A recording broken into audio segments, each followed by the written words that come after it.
Hey, my name is Ethan Carter. I'm 16 years old, and until recently, I thought I was just a normal kid. But normal is a funny word. My life was anything but simple. I lived in a quiet suburb outside Los Angeles, went to high school, had friends, and played video games like most kids my age. I laughed, I joked, I posted selfies online, but under all that, I was lost. My phone was my world. The second I woke up, I reached for it. Notifications, TikTok, Instagram, Snapchat. My life was measured in likes, streaks, and endless scrolling. The glowing screen was my constant companion. It felt like it understood me, unlike anyone else. And then there was the vape.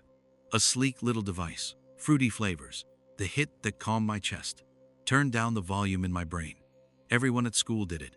It felt normal, safe even, but I was lying to myself. I was hiding something. I hid my anxiety, my emptiness, the constant hum of panic that never stopped. I pretended I was fine when I was with friends, online with hundreds of people, even in my own family. My parents, Sarah and Daniel, tried their best. They cared, but they were busy with work, and I was busy hiding. Hiding how lonely I felt, how disconnected I was from the world around me. I was numb, and my vape, my phone, they were my lifelines. That Thursday night, everything seemed ordinary. I was alone in my room, my phone in one hand, my vape in the other. I had an assignment I hadn't started, stress buzzing in my brain. My dad had scolded me earlier about my grades and my obsession with my phone. I just shrugged, went to my room, shut the door, and sank into the glow of my screen. Scroll, scroll, scroll. Endless videos of people I didn't know, pictures of parties I wasn't at. Then came the tightness in my chest. Panic.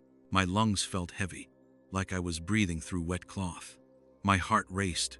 I tried to stand, but my legs felt like lead. I grabbed my chest, tried to call for my mom, but no sound came out, just a wheezing, shallow struggle to inhale. I collapsed onto the floor, hitting my head against the edge of my desk. My vape rolled away. My phone flashed in the darkness, and that's the last thing I remember before everything changed. And then, everything stopped. The panic, the tightness, the racing heart, it all vanished in an instant.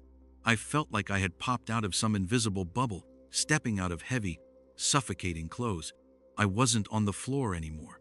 I was floating. I looked down and saw myself lying there, pale, still, my vape next to my hand, my phone flashing endlessly. It wasn't me. It was just a body, a shell. I didn't feel scared. That was the strangest part. I was just confused. This isn't real, I thought. I must be dreaming. And then I noticed something. Silence. Absolute silence. Not the quiet of a room. Not the quiet when you close your eyes. It was different. Warm. Safe. Pure. My mind, which had never stopped buzzing, was still for the first time ever. No notifications, no noise, no thoughts racing a million miles per hour. Just peace. And then I felt it. A presence, a warmth, like standing near a fire on a freezing night. But it wasn't outside me, it was inside me. It filled my chest, my mind, my entire being. And then came the light. Soft, radiant, yet more vivid than anything I had ever seen. It wasn't blinding. It was alive. It shimmered with colors I couldn't name, colors that didn't exist in the world I knew. And then I heard it. Not a sound, not music, but a perfect chord, a vibration that resonated through every part of me.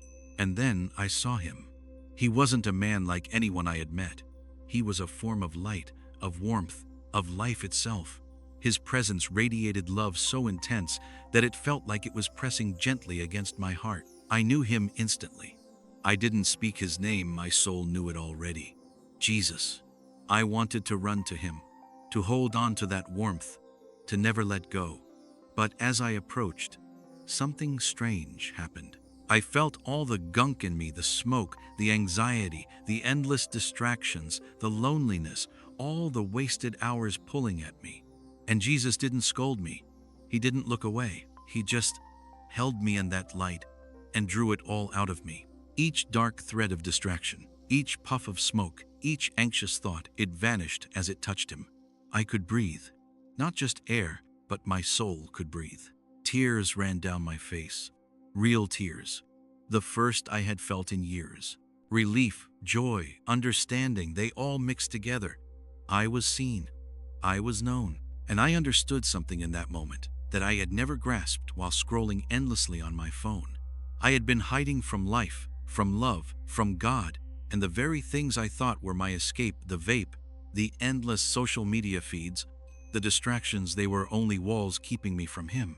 As I floated there, bathed in that indescribable light, Jesus didn't speak in words at first. I could feel Him through everything. I was a vibration, a song, a presence that filled Eve, right empty space inside me. And then He showed me, not with words, not like a movie, but with vision, with understanding. I saw my life, my room, my bed, my phone glowing endlessly in the dark. Every time I had scrolled through TikTok, Instagram, Snapchat, it wasn't just entertainment. Each scroll was like a puff of gray smoke covering my heart. Each like, each new notification, each video I endlessly consumed, it numbed me. It wasn't just the vape. That was a symptom. The sickness, He showed me, was the numbing. The real problem was the emptiness, the loneliness I had been trying to drown in endless noise. Then the view expanded. I saw my friends, my school, my city. I saw millions of kids just like me, all alone in their rooms, staring at glowing screens. They weren't just lonely, they were starving. Starving for connection, for understanding, for God. But all around them was noise, constant distraction, endless scrolling. And I realized then, our generation, Generation Z, was building walls of glass to hide our empty hearts. Every notification, every video, every endless swipe was another brick. Jesus' presence pulsed through me as I watched this. The light wasn't just a sight, it was a truth, and the truth was piercing. The enemy does not need to create hell. I felt Him tell me without words. Your generation is creating it themselves. One post at a time, one video at a time, one hit at a time. You think you're safe, entertained, connected, but you're building walls to hide your emptiness, and those walls are choking you. I felt the panic. I had always tried to numb the anxiety, the racing thoughts, the loneliness, and He showed me that it wasn't a sickness. It was a signal, a scream from the soul. My spirit had been crying out for Him all along, and I had been drowning it in vape smoke, in videos, in endless distraction. Every notification I chased, every digital thrill I pursued, was an attempt to silence the very voice that was trying to save me. And then it got bigger. I wasn't just seeing myself or my friends. I saw the millions of kids around the world, kids isolated, looking at glowing screens in the dark. They were lonely, anxious, desperate for meaning, for love, for Him. And I understood. This was my generation. Our loneliness wasn't a flaw. Our emptiness wasn't weakness. It was a call, a signal that we were searching for something beyond the noise, but we were looking in the wrong places. The sadness of it hit me like a wave. I wept not tears of despair, but tears of understanding. Tears for myself, for my friends, for every kid trapped in a cycle of digital addiction, for every soul lost in the scrolling, in the distraction. We didn't know. We thought the screens were our escape. We thought the likes and the videos would make us feel alive, but they were only insulation from the one thing that could save us: silence, quiet, presence, Him. Then I saw something else, a vision of hope. Kids putting down their phones, walking outside, sitting together, talking, really talking, sharing joy not through likes, but through laughter, through connection, through noticing the world around them. I saw kids looking up at the sky, feeling the wind, listening to music, feeling alive in a way no screen could ever replicate. And then they looked to Him. They found Him, one by one, slowly, but truly. And I realized He was showing me why I was sent back.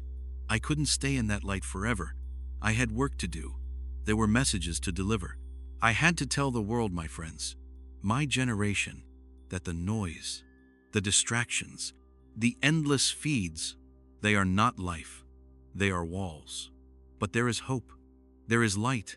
There is Him. And even one person willing to put down the screen, willing to be quiet, willing to listen could start to tear down those walls. I felt it, a tug at my heart, a sadness. He was sending me back. No, I begged him. Please. I wanted to stay. The warmth, the light, the clarity, it was everything I had been looking for my whole life. But he was firm. Liam, I felt in my chest. You must go back. You must tell them. Tell your friends. Tell your generation. Tell them I am real. Tell them I am waiting. And just like that, the push began. Gently, at first, and then faster. I could feel the peace slipping away, the silence fading, the warmth, the colors, the song of his presence. It all started to recede. But one thing stayed with me, the message, the truth, that our generation is not lost, but we are distracted. That the noise is a lie, that the light is waiting for us. I woke with a start. My eyes shot open to the harsh fluorescent lights of the hospital room.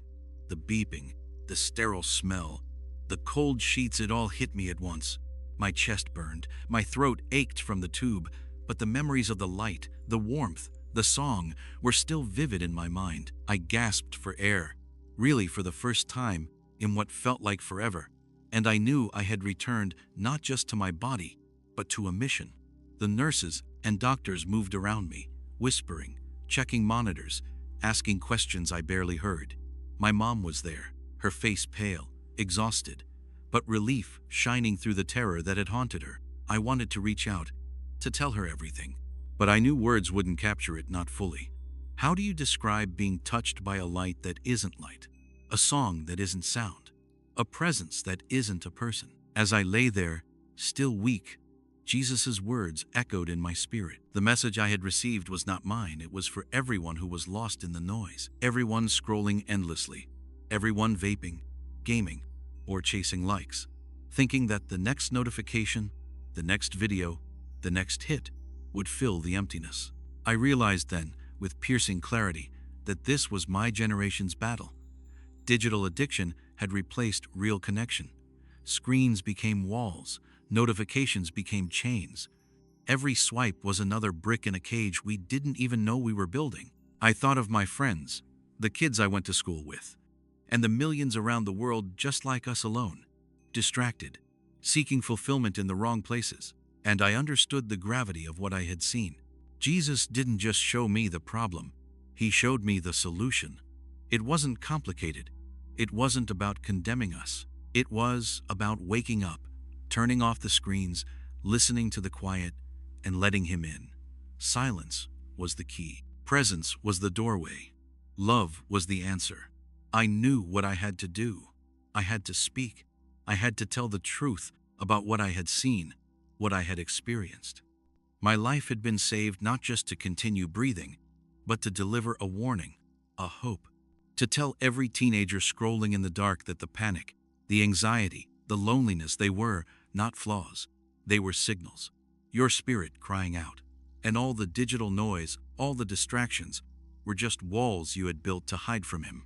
Even as I recovered in that hospital bed, I felt the pull of the world outside. Phones, notifications, the endless scroll, the constant pressure to perform, to be entertained, to feel connected, everything I had known. But this time it didn't frighten me. I had seen the light. I had felt the warmth. I had been shown the truth. And now, I could go back into the noise, into the chaos, and carry that message with me. To everyone listening, I want you to understand this. Your soul, your spirit, is speaking to you right now. It's crying out, trying to wake you from the endless cycle of distraction and numbing. The TikTok videos, the games, the social media feeds, the vape, the pills, the substances, they're all temporary fixes. They're walls you build to hide from the truth. But the truth is waiting. He is waiting. Jesus is real. He sees you. He knows you. And He loves you more than anything you can comprehend. I am Liam Walker. I died. I came back. And I saw the light. I felt the song. I heard the message meant for my generation. Put down the phone. Step outside. Sit in silence. Listen. Feel. Ask. You don't have to shout. Whisper it. Are you there? He is. And when you do, when you truly listen, the walls you built, the emptiness you felt, the panic you tried to numb, they will begin to dissolve. And you will find what we've all been searching for: connection, love, purpose, and life beyond the screens. I survived a vape accident. I survived the near-death experience. And I am alive to tell you this. Turn off the noise. Look around. Reach out. Be present.